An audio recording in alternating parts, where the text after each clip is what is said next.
Hello learners, कैसे हैं आप सब लोग। चलिए आपकी daily current affairs and PIB की क्लास शुरू करते हैं। सबसे पहले न्यूज़ है 16th फाइनेंस कमीशन। देखो इसी साल आपकी 16th फाइनेंस कमीशन ने रिपोर्ट दी है। आपका पूरा इस फाइनेंस कमीशन ने जो जो दिया है वो लागू हो जाएगा जो आपका करंट फाइनेंशियल ईयर चल रहा है उससे। तो बहुत इंपॉर्टेंट न्यूज़ हो जाती है ये आपके लिए, और आपको ना पूरा इसके बारे में डिटेल में पता होना चाहिए। चलिए अभी ना कुछ इश्यूज़ भी इसको लेकर आ रहे हैं, इसलिए हमने ये टॉपिक उठाया है आज बात करने के लिए। तो देखो जो 16th फाइनेंस कमीशन है ना, उसके सबसे पहले चेयर कौन करता है, उसे डॉक्टर अरविंद पानीग्राही जी करते हैं। और जो फाइनेंस कमीशन है ये आपका कॉन्स्टिट्यूशन का आर्टिकल 280 है उसके अंतर्गत बनाई जाती है। और जो ये 16th है ना, ये आपके 26-27 यानी कि जो साल चल रहा है से लेके आपके 2030-31 तक जाएगा इसका पूरा जो भी इन्होंने दिया है। जैसे इन्होंने कहा है कि पैसे कैसे सेंटर से स्टेट्स तक जाएंगे, ठीक है। तो देखो फाइनेंस कमीशन का काम क्या होता है, एक तो बताना वर्टिकल बैलेंस कैसे बटेगा, ठीक है, कि वर्टिकल डेवल्यूशन कैसे होगी, मतलब कि आपका सेंटर से स्टेट्स को कितना पैसा जाएगा, कितना परसेंट जो सेंटर टैक्सेस या किसी भी रूप में अपनी कमाई होती है वो स्टेट्स को कितना देगी। हॉरिजॉन्टल भी देखना है इनको। हॉरिजॉन्टल का मतलब होता है कि स्टेट्स के बीच में आपस में वो पैसा कैसे बटेगा। तो ये सब आपका फाइनेंस कमीशन बताता है। अब देखो 16th फाइनेंस कमीशन ने क्या क्या कहा है। उन्होंने कहा है कि देखो जो वर्टिकल डेवल्यूशन है यानी कि जो सेंटर अपने पूल में से, डिविजिबल पूल बोलते हैं हम उसे, ठीक है, उसमें से जो स्टेट्स को वो पैसा देगी वो उन्होंने 41% ही रखा है। 15th के टाइम भी यही था, 16th ने उससे अनचेंज रखा है, 41% ही रखा है। और बाकी 59% जो है वो सेंटर के पास ही रहेगा उनके खर्चे, उनके इंफ्रास्ट्रक्चर बनाने के लिए। इसके साथ साथ कमीशन ने 9.47 लाख करोड़ रुपीस का ग्रांट भी देने को कहा है अगले 5 साल के अंदर। इसमें से जो 8 लाख करोड़ रुपए हैं वो तो लोकल बॉडीज़ को देने हैं, जो आपकी सारी पंचायत राज सिस्टम की इंस्टीट्यूशंस होती हैं या म्यूनसिपैलिटीज़ हैं, वो सब कुछ, ठीक है। एंड 2.04 लाख करोड़ का किसके लिए देने हैं, डिज़ास्टर मैनेजमेंट के लिए। इसके साथ साथ देखिए 16th फाइनेंस कमीशन ने ना, इससे पहले स्पेशल ग्रांट्स होती थी, उस कंसेप्ट को बिल्कुल ख़त्म कर दिया है। चलिए अब देखते हैं इन्होंने क्या यूज़ किया है। कि चलो 41% तो उन्होंने बता दिया, लेकिन कैसे ये आपके स्टेट्स के बीच में बटेगा उसके लिए ना उन्होंने पूरा क्राइटेरिया सेट किए।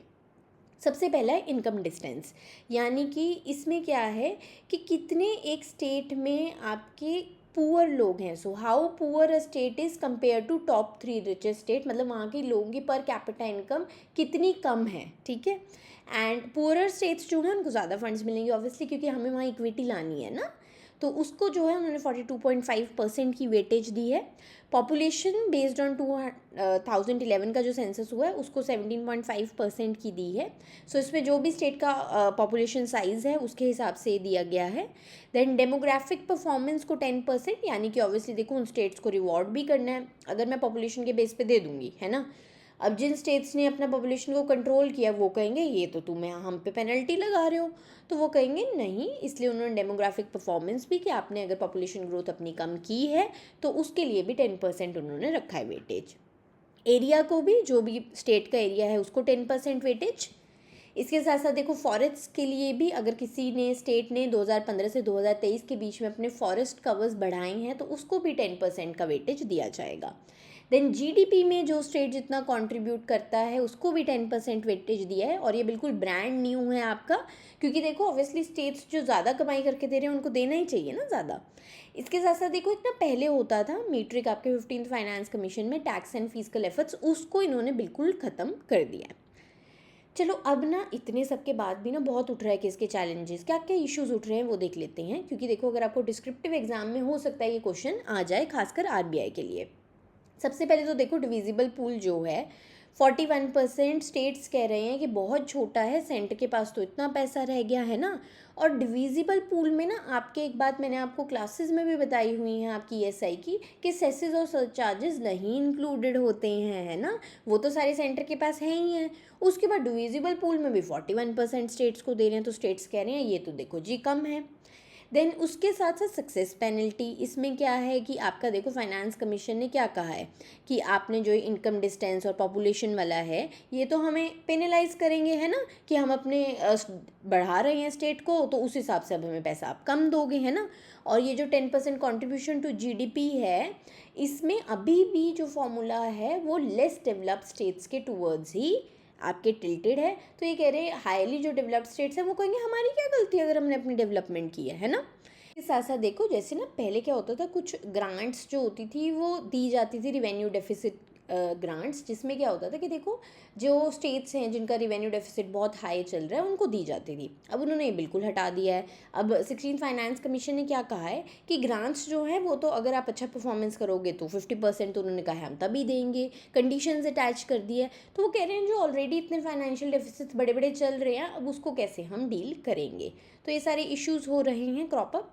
चलिए वे फॉरवर्ड भी देख लेते हैं। तो देखो इस ये सारा कॉन्सेप्ट क्या कहलाता है, क्लासेस में भी मैंने बताया था, कोऑपरेटिव फेडरलिज्म इसे हम बोलते हैं। इसमें क्या कहा जा रहा है कि अब वे फॉरवर्ड भी बताना एग्जाम में बहुत ज़रूरी है, अच्छे से इसको कंक्लूजन में लिख के आना कि सेसेस और सरचार्जेस को रैशनलाइज करने की ज़रूरत है, उसे भी डिविजिबल पूल में सेंटर को लाना चाहिए। इसके साथ साथ उनका कहना है कि जो भी आपको लगता है ना कि फ्यूचर में जो कमीशंस हैं they must continue to refine horizontal criteria so that the formula genuinely balances equity for backward regions without incentivising states that drive national GDP growth. कि ऑब्वियसली जो भी आगे कमीशंस बने 16-17 जो भी हो, इनको ये ध्यान में रखना है कि ठीक है हमें इक्विटी लानी है, हमें बैकवर्ड स्टेट्स को ज़्यादा लेना है, लेकिन उसका मतलब ये तो नहीं है ना कि हम पेनल्टी लगाएं वो स्टेट्स जो जीडीपी में इतना ग्रो कर रहे हैं, अच्छा परफॉर्म कर रहे हैं। तो उसके लिए भी आपको देखना है कि वो इक्वालिटी की तरह आप ये बांटो। सो ये सब कुछ आपका वे फॉरवर्ड में कहा जाता है। नेक्स्ट है मिनिस्ट्री ऑफ कॉर्पोरेट अफेयर्स ने देखिए कॉर्पोरेट सोशल रिस्पॉन्सिबिलिटी को और बढ़ावा देने के लिए क्या किया है, zero coupon zero principal instrument introduce किया है under your schedule 7 of the companies act 2013। ठीक है, अब इसमें क्या है बेसिकली ये जो शेड्यूल है ना इसमें आपका CSR कॉर्पोरेट सोशल रिस्पॉन्सिबिलिटी के बारे में सब कुछ लिखा हुआ है। अब इन्होंने कहा है कि अगर कोई कंपनी है उसको CSR का पैसा डालना है तो वो zero coupon zero principal instruments में भी डाल देते हैं जो आपके सोशल स्टॉक एक्सचेंजेस पर लिस्टेड होते हैं। अब देखो ये इंस्ट्रूमेंट क्या है, लिखा ही है ना ज़ीरो कूपन ज़ीरो प्रिंसिपल, मतलब एक बार अगर आपने इसमें पैसे डाल दिए ना कोई आपको इंटरेस्ट मिलने वाला है ना आपको कभी आपका प्रिंसिपल वापस मिलेगा। ये एक तरह से डोनेशन करने का समझ रहे हो ना मॉडर्न तरीका है। एंड इसका पर्पस क्या होता है, ये बेसिकली ना NPOs जो रजिस्टर्ड होती है सोशल स्टॉक एक्सचेंजेस पे वो इसे निकालती हैं। पहले भी हम ये देखो कॉन्सेप्ट कर चुके हैं, पिछली क्लासेस में आपकी शायद लास्ट मंथ हमने किया था। तो ये आपका कॉन्सेप्ट वही है। एंड देखो जब भी कोई कंपनी इसमें अब पैसा डालेगी तो वो क्या है, वो सोशल डेवलपमेंट प्रोजेक्ट्स के लिए बेसिकली पैसा दे रही है और वही CSR होता है। चलिए हाइलाइट्स थोड़े देख लेते हैं CSR के आपके। तो जो ये शेड्यूल 7 है ना आपका, जो सेक्शन 135 ऑफ कंपनीज एक्ट है उसके अंतर्गत क्या कहा जाता है कि ना हर कंपनी को at least 2% of their average net profits over last 3 financial years, मतलब मैं अपने 3 फाइनेंशियल ईयर्स का प्रॉफिट देखूंगी, उसका जो एवरेज आएगा उसका 2% मुझे CSR एक्टिविटीज़ में डालना ही है। और ये एक्टिविटीज़ आपकी शेड्यूल 7 में लिखी हुई हैं और उसी में अब इन्होंने ये वाले इंस्ट्रूमेंट्स इंक्लूड कर दिए हैं। चलिए इसके साथ साथ अब इससे क्या होगा, देखो NPOs को फ़ायदा हो जाएगा ना, इनको अब CSR बोर्ड्स के थ्रू पैसा आराम से एक्सचेंजेस के थ्रू मिल जाएगा। नहीं तो क्या होता था ढूंढो जाके NGOs ढूंढो कहाँ किनको हेल्प करनी है, अब सारा कुछ एक्सचेंज के थ्रू हो जाएगा, पूरा ट्रांसपेरेंटली होगा। आपको ये भी पता चल जाएगा कि कोई गलत तरीके से तो नहीं कि CSR दिखा रहे हैं पर पैसा एक्चुअली में यूज़ नहीं हो रहा है, वो सब कुछ आपका डन अवे विद हो जाएगा। नेक्स्ट है ट्रांसपेरेंसी बूस्ट होगी एंड एलिमिनेटिंग ग्रीन वॉशिंग। वही जो मैंने अभी आपको कहा कि पूरा देखो मॉनिटर्ड रहेगा, आपको ट्रांसपेरेंट सिस्टम रहेगा। एंड इसके साथ क्या है कि ग्रीन वॉशिंग क्या होता है कि दिखाना कि हम लोग अच्छे अच्छे से प्रोजेक्ट्स कर रहे हैं पर एक्चुअली में वो पैसा उसमें जा नहीं रहा होता। ठीक है, मतलब जो एनवायरनमेंट फ्रेंडली या कुछ भी के बस आपने एक अच्छी सी इमेज दिखा दी, नहीं हम तो काम इतना कर रहे हैं देखो सोशल इश्यूज़ के लिए, एनवायरमेंटल इश्यूज़ के लिए, पर वो सिर्फ एक आंखों का छलावा होता है, ग्रीन वॉशिंग होती है। नेक्स्ट है RBI exploring a kill switch for digital payments as per its 25-26 annual report में उन्होंने ये बात कही है। चलो किल स्विच क्या होता है, देखो अभी ना कोई भी आपका मानो क्रेडिट कार्ड चोरी हो गया ऑनलाइन, उसकी कोई डिटेल्स चोरी होगी, कुछ भी हुआ, तो अभी हम क्या करते हैं, यूज़र ना आपका जाता है फ़ोन करता है, उसको फ्रीज़ करवाता है। ठीक है, हम लोग ये अपने ऑनलाइन जाके ऐप्स पे कोई भी इंटरनेशनल किसी भी तरह की पेमेंट्स को ऑन ऑफ कर देते हैं ना, अपनी लिमिट सेट करते हैं। अब ये किल स्विच क्या है, ये एक इमरजेंसी बटन रहेगा जो यूज़र के पास रहेगा, वो इमीडिएटली बिल्कुल मतलब विद इन समझ लो ना सेकेंड्स फ्रीज़ कर सकता है, डिसेबल कर सकता है या अपने बैंक अकाउंट, डिजिटल वॉलेट, किसी भी ऑनलाइन सर्विस को फ्रीज़ कर सकता है। तो ये देखो साइबर अटैक्स इतने बढ़ चुके हैं, तो उसके आपके एनवायरनमेंट में ये आरबीआई सोच रही है कि ऐसा कुछ लाना चाहिए। देन क्यों ज़रूरी है, ऑब्वियसली फ्रॉड प्रोटेक्शन के लिए ये ज़रूरी रहेगा कि कोई भी अनऑथराइज मनी ट्रांसफ़र ना हो, डिजिटल अरेस्ट स्कैम्स आपके ख़त्म करने के लिए हो रहे हैं। आजकल देखो वैसे आरबीआई कितना काम कर रही है ना। कब एक ना दिन मैंने रात को थोड़ा लेट नाइट पेमेंट किया किसी चीज़ का, तो मुझे कॉल आया बैंक से स्पेसिफिकली कि रात को 1-1:30 बजे, क्योंकि वो मेरा रूटीन का टाइम नहीं है कभी भी मेरी ट्रांजैक्शन करने का। तो उन्होंने चेक किया कि कहीं ये फ्रॉड ट्रांजैक्शन तो नहीं हुई है। तो मतलब काफ़ी देखो काम ये लोग कर रहे हैं कि पूरा आपके पैटर्न्स को स्टडी करता है एआई कि हाँ ये पैटर्न शायद ठीक नहीं है कि इस टाइम कर रहे हैं। तो ऑब्वियसली देखो क्योंकि काम किया जा रहा है हमारे सिस्टम में। नेक्स्ट है पीएम स्वानिधि ने देखो 6 साल पूरे कर लिए हैं अपने। पीएम स्वानिधि आपका prime minister street vendor Atmanirbhar Nidhi है, बहुत इंपॉर्टेंट स्कीम हो जाती है आपके लिए। एग्जाम चाहे कोई भी बैंकिंग एग्जाम दे रहे हो, बहुत इंपॉर्टेंट है। 6 साल पूरे हो गए, जून 2020 में लॉन्च किया था, तो उस टाइम कोविड चल रहा था, तो उसमें आपके हेल्प करने के लिए, स्ट्रीट वेंडर्स को हेल्प करने के लिए बेसिकली ये स्कीम लॉन्च की गई थी। बाद में इसको देखा इसका इतना अच्छा सक्सेस रेट है, इतना अच्छा रिस्पॉन्स आ रहा है, तो इसको आपके बढ़ा दिया गया था आगे। चलिए इसके माइलस्टोन्स देख लेते हैं 6 साल के जो आपके रिलीज़ हुए हैं पीआईबी में। अभी तक इसमें 1.12 करोड़ लोन्स जो हैं सैंक्शन हो चुके हैं कंट्री में, जिसमें टोटल आपका 17,800 करोड़ रुपीस दिए जा चुके हैं स्ट्रीट वेंडर्स को इन अर्बन एरियाज़। देन इसके साथ साथ आपका 75.5 लाख यूनिक स्ट्रीट वेंडर्स को ये लोन लिए जा चुके हैं, सपोर्ट कर चुके हैं स्कीम के अंतर्गत।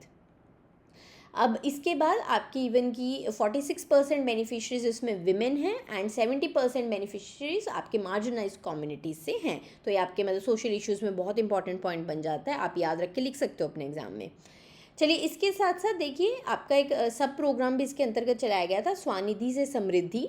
इसमें आपके क्या है कि 50 लाख स्ट्रीट वेंडर फैमिलीज़ जो हैं उनको प्रोफाइल किया जा चुका है और 1.52 करोड़ फॉर्मल वेलफेयर स्कीम के साथ उन्हें लिंक किया जा चुका है। उनकी पूरी प्रोफाइलिंग करके उनके हेल्थ केयर, इंश्योरेंस, ये सब कुछ करवाए गए हैं। इसके साथ साथ 55 लाख वेंडर्स जो हैं उनको डिजिटली ऑन बोर्ड, मतलब उनको पूरा QR कोड देना, ये सब कुछ किया गया है। चलिए पीएम स्वानिधि के बारे में जानते हैं। सेंट्रल सेक्टर स्कीम है, मतलब सारा पैसा इसके लिए सेंट्रल गवर्नमेंट देती है। इसे ministry of housing and urban affairs और डिपार्टमेंट ऑफ फाइनेंशियल सर्विसेज मिलके करता है। और देखो लोन्स तो बैंक के थ्रू ही फ्लो होने हैं। इसको बढ़ा के आपके मार्च 2030 तक स्कीम को कर दिया गया है। और इसमें क्या होता है कि अर्बन जो भी आपके हॉकर्स होते हैं, वेंडर्स होते हैं, कार्ड्स जैसे लगाते हैं ना रोड साइड पे, बार्बर्स, लॉन्ड्री वाले, ये सब इसमें आते हैं, उनको लोन्स मिलते हैं। देन इसमें कैसे लोन मिलते हैं, अमाउंट क्या है वो हम देख लेते हैं। तो सबसे पहले मानो अगर कोई भी स्ट्रीट वेंडर आया ना, तो आपको क्या होता है, आपको म्यूनसिपैलिटी का ना पूरा आपका रजिस्टर्ड होनी चाहिए कार्ड। आप लोन लेने आते हो, फर्स्ट ट्रांच है आपको 15,000 तक का मिलता है। वो जब आप लौटा देते हो तो फिर आप सेकंड ले सकते हो 25,000 का। जब वो लौटा दोगे तो थर्ड के लिए एलिजिबल हो जाओगे जो 50,000 का रहेगा। ये लिमिट्स अभी बढ़ाई गई थी, तो ये याद रखना नई वाली लिमिट्स। चलिए इसके साथ साथ क्या होता है, अगर मानो आप बिल्कुल टाइमली पेमेंट्स अपनी सारी कर देते हो तो आपको इंटरेस्ट में सब्सिडी मिल जाती है ऑफ 7% पर एनम, जो आपके खाते में डायरेक्टली आ जाएगी ऑन अ क्वार्टरली बेसिस। इसके साथ साथ आप देखिए सरकार यूपीआई लिंक्ड रुपए क्रेडिट कार्ड्स भी दे रहे हैं, जिसकी 30,000 तक की लिमिट है for vendors who successfully clear their second tranche loan. तो उसके बाद 50,000 में से 30,000 आप क्रेडिट कार्ड के थ्रू भी यूज़ कर सकते हो। इसके साथ साथ डिजिटल वो बढ़ाने के लिए कि वो QR कोड्स लगाएं सारा कुछ, तो उसमें इवन कि उन्हें कैश बैंक इंसेंटिव्स भी दिए जाते हैं अगर उसके थ्रू वो पेमेंट्स लेते हैं, ऑफ अप टू 1,600 रुपीज़। चलिए नेक्स्ट है Sagarmala finance corporation is preparing to launch India's first ever blue bonds during this financial year. Blue bonds से समझिए पानी उससे रिलेटेड होगा, है ना। तो ब्लू बॉन्ड्स क्या हैं आपके रहेंगे, तो इसमें पैसे ऑब्वियसली रेज करेंगे इन्वेस्टर्स, और कैसे करेंगे कि इसमें आपके जो भी मेरीन इकोनॉमीज़ में हैं उन सब में ये पैसा आपका यूज़ किया जाएगा। But they come with a strict rule. The funds collected can only be spent on ocean-friendly projects and protecting critical clean water resources. Obviously blue है तो सब पानी से, ओशन से रिलेटेड होगा। एंड इसमें आपका क्या है कि ये एकदम से देखो नया कॉन्सेप्ट है, ऑब्वियसली इंडिया में नहीं था, नए कॉन्सेप्ट को भी टाइम लगता है, लेकिन ये सबसे पहले ना रिपब्लिक ऑफ सेचेलीज़ है आपका, एक आइलैंड नेशन है जिसने ये वर्ल्ड के सबसे पहला ब्लू बॉन्ड निकाला था 2018 में, और इंडिया फर्स्ट टाइम निकालने की सोच रहा है। नेक्स्ट है one MobiKwik systems limited received in principle approval from RBI for payment aggregator physical licence. देखो पेमेंट एग्रीगेटर में भी ना डिफरेंट होते हैं, हम पढ़ते रहते हैं ना, लाइसेंसेस मिलते रहते हैं। अब अभी तक क्या है, पेमेंट एग्रीगेटर्स के जो सब थे ना, सारा कुछ ऑनलाइन के लिए मिलता था, ठीक है। ये क्या होता है पेमेंट एग्रीगेटर का होना, कि आपका ठीक है, आपको डिजिटली, अब मैं मानो कि कोई भी मेरी वेबसाइट है ऑनलाइन, ठीक है, जैसे हम लोग शॉपिंग करते हैं मानो मिंत्रा से, कहीं से भी। अब ऐसा तो है नहीं, हर किसी का अलग बैंक है, किसी को यूपीआई से करना है, किसी को क्रेडिट कार्ड से करना है, आते हैं ना ढेर सारे ऑप्शन। अब इतने सारे ऑप्शंस के लिए ऐसा तो है नहीं है कि मिंत्रा हर बैंक को जाके कह रहे हैं आप हमारे साथ अपना पोर्टल शेयर कीजिए, ऐसा नहीं। कोई तो एग्रीगेटर सर्विसेज सब कुछ एग्रीगेट करके उनको दे रहा होगा ना, वही पेमेंट एग्रीगेटर होता है, ठीक है। अभी तक ये सब ऑनलाइन के लिए होता था, लेकिन अब आरबीआई ने अप्रूवल देने लग गए, फिजिकल पेमेंट एग्रीगेटर भी आप बन सकते हो। अब इसमें क्या होगा, मोबिक्विक या रिटेलर्स जिनके दुकानें होती हैं, सब कुछ होती हैं, उनको इसका फ़ायदा होगा। इससे मोबिक्विक अब देखो पूरा पेमेंट सेटअप सॉल्यूशंस दे सकता है टू फिजिकल शॉपकीपर्स। इसमें उनके क्यूआर कोड्स हो सकते हैं, point of sale, card swiping terminals, back end money transfer, सब कुछ उनके लिए हैंडल कर सकता है। और इसके साथ साथ देखिए आपका इनका गोल भी है कि ये पूरा फिजिकल हार्डवेयर रोल आउट करेंगे, और ये चाहते हैं कि मर्चेंट बेस्ड बिजनेस को 10 टाइम्स तक ग्रो कर लें अपने बाय फाइनेंशियल ईयर 27-28। चलिए पेमेंट एग्रीगेटर क्या है, ऊपर वैसे मैं आपको बता चुकी हूँ, वही बात दोबारा है, दैट ये मिडिल मैन होते हैं जो कंपनी और आपके जो उनके कस्टमर हैं उनके बीच में काम करते हैं, शॉपर्स एंड सेलर्स के बीच में। ऑब्वियसली वही के शॉपर्स सारे बैंकों के पास तो जाएंगे नहीं, कोई उन्हें सर्विस सारी होती है ना एक ही जगह पे एग्रीगेट करके देगा, वही काम आपके पेमेंट एग्रीगेटर करते हैं। और बीच में क्या होता है, जो भी आपकी सेल होती है ना उसका थोड़ा परसेंटेज ये लेते हैं। नेक्स्ट है union minister for agriculture and farmers welfare Shivraj Singh Chouhan ji ने थर्ड एडवांस एस्टिमेट्स दिए हैं for major crops for 25-26 crop year. खास कर ना कई बार सीधा सीधा ना स्टेटमेंट क्वेश्चन पेपर में पूछ लेते हैं कि कितना मीट्रिक टन आपका हुआ है, ठीक है। तो चलो फूड ग्रेन्स जो हैं उनका देख लेते हैं। तो इंडिया का टोटल फूड ग्रेन प्रोडक्शन जो आपका रहा है वो रहा है 376.563 मिलियन टन्स का। देखो ऑब्वियसली एग्जैक्ट नहीं टर्म्स ये आपको याद रहेंगी अमाउंट्स, बट थोड़ा आइडिया रख लेना, ठीक है। और ये 5.3% का इंक्रीज़ देखा गया है आपका एंड लास्ट ईयर के मुकाबले। इसमें राइस का आपका 154.024 मीट्रिक टन है, और वीट की अगर हम बात करें तो वो है 120.657 मीट्रिक टन, यानी राइस का वीट से ज़्यादा है। चलिए ऑयल सीड्स में भी देख लेते हैं। टोटल इसमें 43.059 मीट्रिक टन्स की प्रोडक्शन हुई है 25-26 में। इसमें रेप सीड और मस्टर्ड का सबसे ज़्यादा है 13.768, उसके बाद ग्राउंडनट है वो भी ज़्यादा कम नहीं है 13.074, देन सोयाबीन 12.596। कमर्शियल क्रॉप्स में देख लेते हैं। शुगर केन जो है उनका बहुत मतलब मीट्रिक टन हाईएस्ट अगर मैं सब में बोलूँ 500.063 मीट्रिक टन, मतलब इतनी शुगर खाते हैं। और देखो इन्होंने बैन भी लगाया एक्सपोर्ट्स में, मतलब इंडिया में शुगर का सोच रहे हो कितना कंजप्शन है। चलो कॉटन का 29.024 मिलियन बेल्स आपकी प्रोड्यूस की गई हैं, और जूट की 9.176 मिलियन बेल्स। नेक्स्ट है union agriculture minister has announced creation of a massive national seed reserve, जिसमें आपके 1,74,000 क्विंटल ऑफ सीड्स रखे जाएंगे। तो इसमें क्या है, आपके पूरे सीड्स को सेव करने के लिए हाई क्वालिटी सीड्स इसमें रखे जाएंगे, एंड ये फार्मर्स के लिए अवेलेबल होंगे, स्पेशली अगर कोई क्राइसिस आ जाता है, कोई नेचुरल डिज़ास्टर आ जाता है। ये जो है ये आपका national food security and nutritional mission है, उसके अंतर्गत ये लॉन्च किया गया है। और जो आपका ये आपका जो मिशन है ये भी आगे अम्ब्रेला स्कीम है आपकी कृषि योजना, उसके अंतर्गत आती है। चलिए इसको रन कौन करेगा, आपका national seeds corporation, state seeds corporation और डिपार्टमेंट ऑफ एग्रीकल्चर, जो भी स्टेट्स और यूटीज़ के होंगे उनके केस में। लेकिन डिपार्टमेंट ऑफ एग्रीकल्चर जिनमें भी आपके स्टेट सीड्स कॉरपोरेशन नहीं एग्जिस्ट करती है। इसके साथ साथ देखिए जो भी सीड्स होंगे वो सब आपके पूरे उनकी एंट्री की जाएगी आपके साथी सिस्टम में। नेक्स्ट है गवर्नमेंट ने देखो 2 नए आपके SEZs यानी स्पेशल इकोनॉमिक जोन्स पुडुचेरी में अनाउंस किए हैं। ये क्या होते हैं, बेसिकली इंडस्ट्रीज़ को हेल्प करने के लिए होता है। यहाँ पे ना उनको थोड़े बेनिफिट्स मिलते हैं, उनको टैक्सेस थोड़े कम लगते हैं। तो SEZs मतलब इसको ना एक तरह से ना वो फॉरेन लैंड मानते हैं, इंडिया का पार्टी नहीं मानते हैं, तो इसलिए उनके टैक्सेस वगैरह का स्ट्रक्चर अलग रहता है। अब ये इन्होंने लॉन्च किए हैं, board for approval of SEZ ने इनको लिए अप्रूवल दिया है। सबसे पहला है आपका ITES SEZ, जिससे आपके Messrs owl Garrett municipality develop करेगी, और ये फर्स्ट SEZ होगा इंडिया में जिसे एक अर्बन लोकल बॉडी डेवलप करेगी। लोकेशन इसका रहेगा आउल गैरेट तालुक में, एंड इसको 725 करोड़ की इन्वेस्टमेंट के साथ बनाया जा रहा है। देन मल्टी सेक्टर SEZ, इसे messrs Pondicherry industrial promotion development and investment corporation develop करेगी कारासूर विलेज में, और इसको क्या है, इसको आपके 1250 करोड़ की लागत के साथ बनाया जाएगा। नेक्स्ट है minister of state for personnel public grievances and pensions doctor Jitendra Singh officially launch समाधान दीदी। ये क्या है, ये एक चैटबॉट अब आपके CP ग्राम्स में लॉन्च किया गया है। अब क्या है, CP ग्राम्स को और सिटीज़न फ्रेंडली बनाने के लिए ये आपका लॉन्च किया गया है। उसमें अब इससे वो वॉइस बेस्ड इंटरेक्शन कर सकते हैं, क्योंकि देखो पूरा इतना लॉन्ग फॉर्म्स नहीं तो पहले भरने पड़ते थे, अब क्या है, बोलो और वो अपने आप आपका AI उसको कैप्चर करके लिख लेगा। मल्टीलिंगुअल है, मतलब ये नहीं है कि इंग्लिश में ही बात कर सकते हो, आप अपने मदर टंग में भी बात कर सकते हो। एंड ये जो है आपका चैटबॉट को CP ग्राम्स आर्किटेक्चर के साथ पूरा प्रॉपर्ली इन्होंने इंटीग्रेट कर दिया है। एंड इसमें रियल टाइम आपके देखो सिटीज़न समाधान दीदी से लाइव स्टेटस अपडेट्स ये भी पूछ सकते हैं। ये सिर्फ यही नहीं है फॉर्म भरने में, या ये कोई ऐसा नहीं है वॉइस टू टेक्स्ट, कुछ भी आप आपकी कोई कंप्लेंट है ऑलरेडी CP ग्राम्स में, उसके बारे में कुछ भी जानना है आप समाधान दीदी से पूछ सकते हो। नेक्स्ट है state of India's digital economy 2026 report. तो ये आपकी रिपोर्ट देखिए किसने निकाली है, आपके ICRIER process centre for internet and digital economy इसे पब्लिश करता है। पूरा डेटा वो लेते हैं और उसे एक जगह इंटीग्रेट करते हैं। रिपोर्ट के हाइलाइट्स क्या हैं, रिपोर्ट में ना अभी एक नई टूल के बारे में बात हुई है, चिप्स फ्रेमवर्क। इसका मतलब होता है connect, harness, innovate, protect, sustain. बहुत अच्छा फ्रेमवर्क है, अगर कोई डिजिटल उससे आंसर आए ना, ठीक है।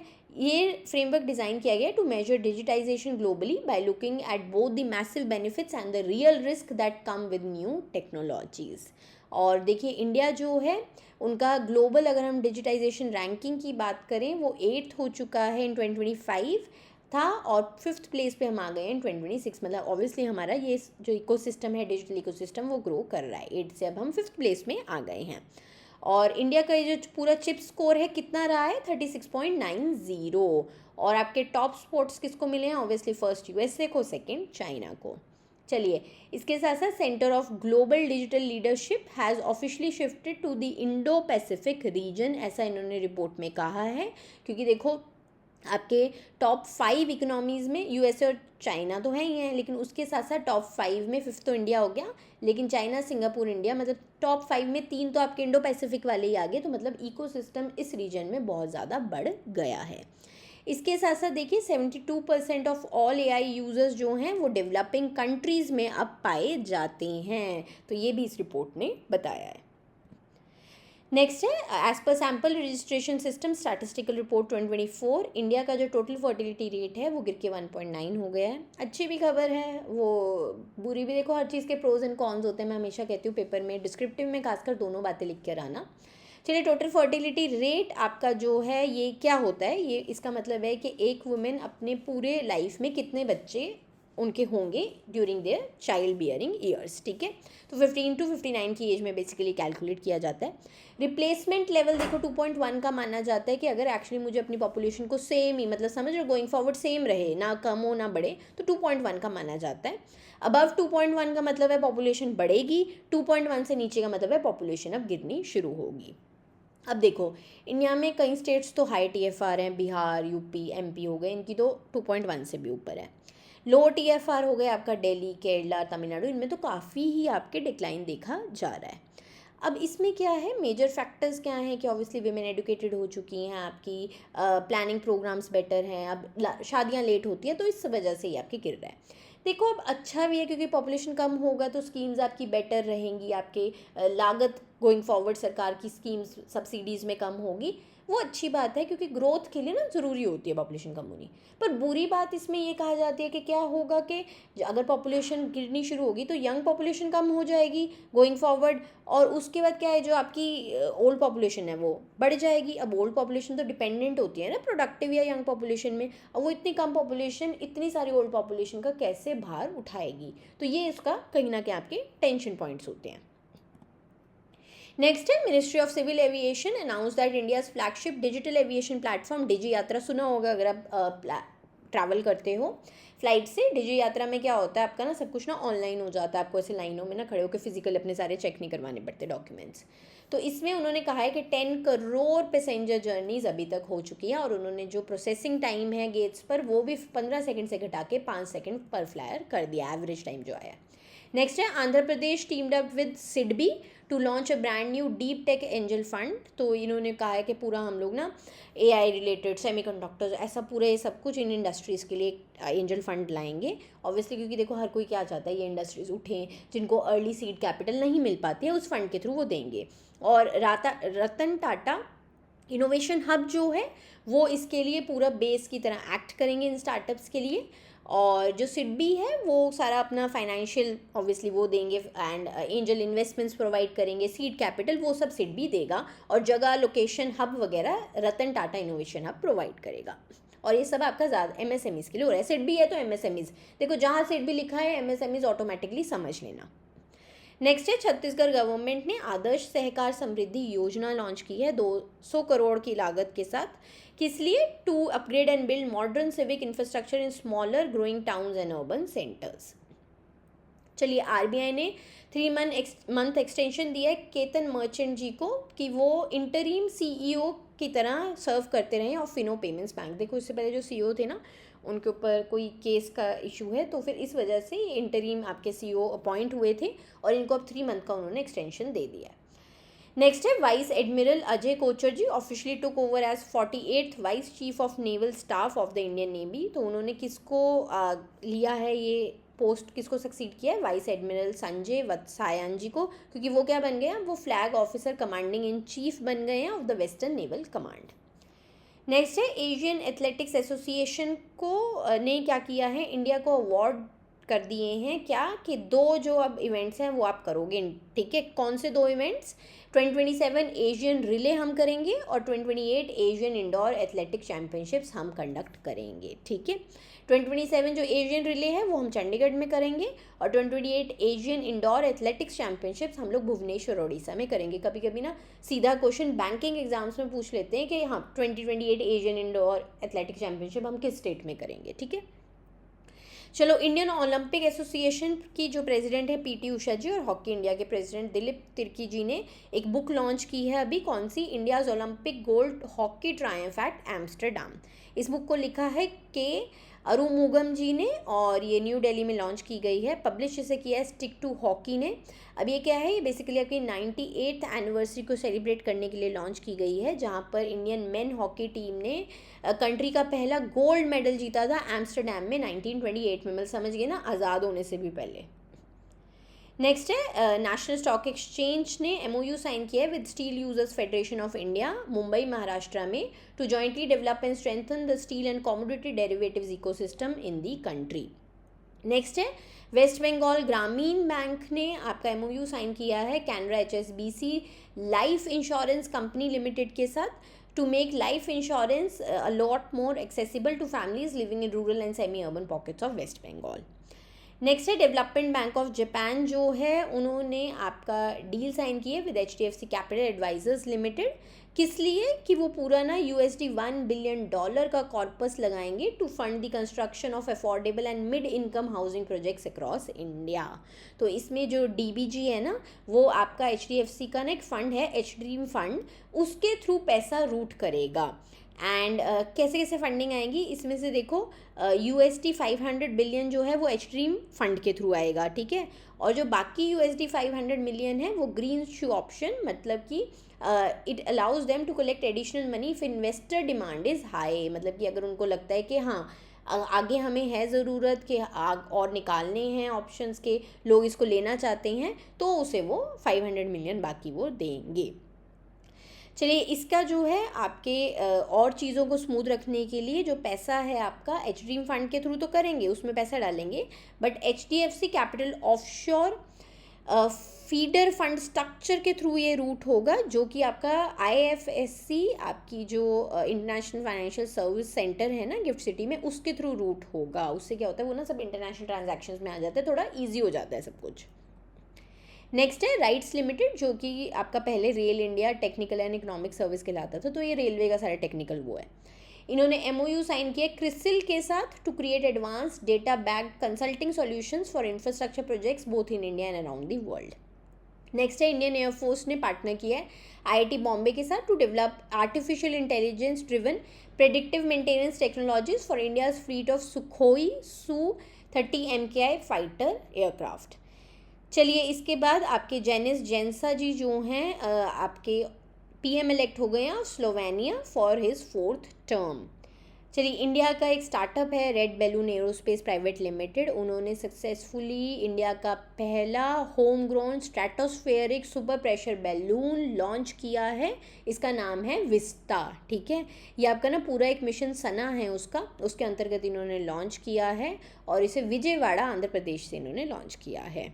ठीक है, अब इसके साथ साथ क्या है, सिर्फ आज तक 5 कंट्रीज़ ने ऐसा कुछ लॉन्च किया कि स्ट्रेटोस्फेयर में पूरा प्रेशर देखने के लिए, और इससे पहले USA, फ्रांस, जापान, चाइना ने किया था, अब हम 5th कंट्री बन गए हैं। नेक्स्ट है Indian scientist discovers 12.6 billion year old Loktak proto cluster of galaxies. तो ये आपके इंडियन साइंटिस्ट हैं, एक डॉक्टर रोनाल्डो लैशराम जी, उनके अंतर्गत पूरी टीम ने ये किया है। एंड ये आपके अभी एक पब्लिकेशन में आया है द एस्ट्रोफिजिकल जर्नल लेटर्स। अब तो ये लोकतक प्रोटो क्लस्टर क्या है, नाम इन्होंने दिया है इसको लोकतक लेक, जो कि मणिपुर में हमारी लोकेटेड है ना, तो उसके ऊपर ये इन्होंने दिया है। अब इसमें क्या है, ये आपका 12.6 बिलियन ईयर्स ओल्ड समझ के कि अगर उसकी लाइट आज हम पर रीच हुई है तो वो यानी कि 12.6 बिलियन ईयर्स पहले की लाइट है, समझ के, मैं जब कुछ भी नहीं था, तुम एग्जिस्ट भी नहीं, कोई क्या हम धरती भी एग्जिस्ट होने से पहले आपके मतलब तब की वो लाइट चली हुई है और ट्रैवल करके हमसे आज मिली है। मतलब बहुत ना ये कॉन्सेप्ट बड़े समझ लो ना एकदम माइंड बॉगलिंग होते हैं। सो इससे क्या होता है, scientist can look back in time and view the universe when it was in its infancy. ठीक है, अब इसके बाद आपका क्या है, आपके इससे किसकी हेल्प से इनको ये वैसे पता लगा, देखो अब अगर इतनी दूर का इन्होंने देखा है तो इन्होंने जापान का सुबारू टेलीस्कोप को यूज़ किया है और नासा के जेम्स वेब स्पेस टेलीस्कोप को। चलिए, अब डेज हैं आपके वर्ल्ड हंगर डे, May 28 को हर साल मनाया जाता है। थीम है इस साल की the end of hunger is in our hands. Purpose क्या है कि पूरा आपका फूड क्राइसिस की तरफ ऑब्वियसली ग्लोबल अटेंशन लाना। बहुत लोग भूखमरी बहुत है, अगर हम वर्ल्ड की बात करें ना, बहुत लोग होते हैं कि दिन में खाना भी नहीं मिलता, मतलब सोचो भूखे पेट सोना रात को, है ना। चलिए, 2011 में दिन बना था, हंगर प्रोजेक्ट ने इसे इस्टेब्लिश किया था। ये एक NPO है न्यूयॉर्क USA की, और पहली बार आपका वर्ल्ड हंगर डे May 28, 2011 में मनाया गया था। नेक्स्ट है international Day of action for women's health, ये भी May 28 को हर साल मनाया जाता है, और इस साल की थीम है essential not optional, strengthening health systems to uphold health rights and sexual and reproductive health and rights and justice in times of polycrisis. इसका फोकस क्या है आपका पूरा के हेल्थ केयर को ऑब्वियसली यूनिवर्सल एक्सेस तो देनी ही है, लेकिन उसमें हमें फोकस करना है on sexual and reproductive health and rights. चलिए, ओरिजिन क्या हुआ था इसका, सबसे पहले ना एक इंटरनेशनल विमेन हेल्थ मीटिंग हुई थी कोस्टा रिका में, और इसमें क्या है आपका एक कैंपेन चला था which was led by Latin American and Caribbean women's health network. उसके बाद क्या हुआ आपका women global network for reproductive rights जो है, उन्होंने वो कहते हैं हम पूरे ग्लोबल कोऑर्डिनेटर बनेंगे, और उन्होंने ये दिन को ऑफिशियली एस्टैब्लिश कर दिया 1987 में।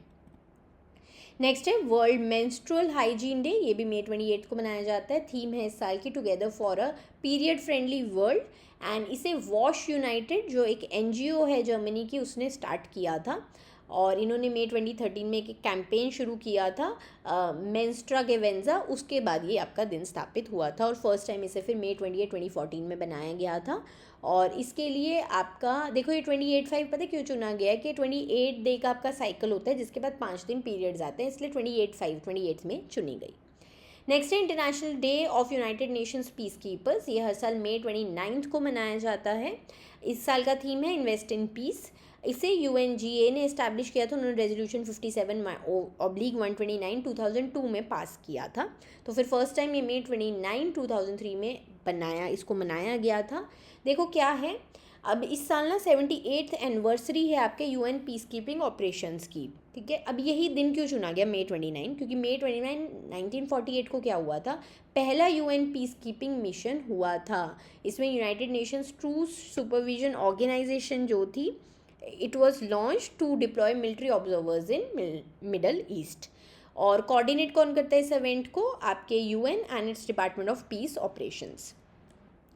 नेक्स्ट है वर्ल्ड डाइजेस्टिव हेल्थ डे। ये भी हर साल मई 29 को मनाया जाता है। थीम है इस साल की chronic diarrhoea don't flush the science away. तो पूरा आपके जो हमारा डाइजेस्टिव हेल्थ है उसके ऊपर इसका फोकस रहता है। इसे इस्टेब्लिश किया था वर्ल्ड गैस्ट्रोएंटरोलॉजी ऑर्गेनाइजेशन ने, और 2003 में इसे लॉन्च किया था क्योंकि उस साल आपकी 45th एनिवर्सरी थी ऑफ WGO's फाइंडिंग, मतलब उनका ये इस दिन को ही वो बने थे ओरिजिनली मई 29 1958 में।